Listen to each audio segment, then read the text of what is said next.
পৌষের হাড় কাঁপানো শীতে দরিদ্র নিম্ন আয়ের শীতার্ত মানুষের মাঝে কম্বল বিতরণ করেছে ঝালকাঠি কোয়ান্টাম ফাউন্ডেশন সেল।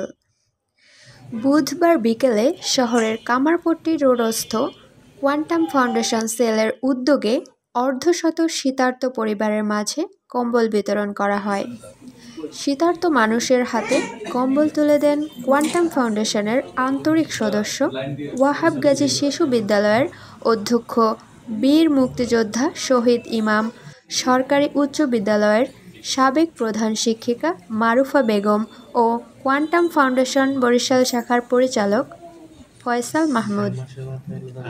এ সময় শীতার্ত অসহায় মানুষের দুর্দশা লাঘবে তাদের পাশে থেকে সাহায্যের হাত বাড়িয়ে দিতে সমাজের সামর্থ্যবানদের প্রতি কোয়ান্টাম ফাউন্ডেশন বরিশাল শাখার পরিচালক ফয়সাল মাহমুদ অনুরোধ জানিয়েছেন।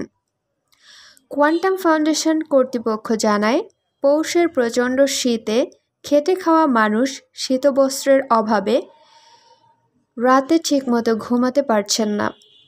তাই অসহায় শীতার্ত মানুষের এই কষ্ট নিবারণে কোয়ান্টাম ফাউন্ডেশন ঝালকাঠি সেলের উদ্যোগে অর্ধশত পরিবারের মাঝে উন্নত মানের কম্বল তুলে দেওয়া হয়েছে।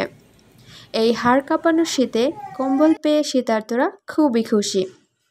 অনুষ্ঠানে কোয়ান্টাম ফাউন্ডেশন ঝালকাঠি সেল দায়িত্বশীল এস.এম. মুনিরুজ্জামান মামুন সহ সাংবাদিক বিশিষ্টজনরা উপস্থিত ছিলেন।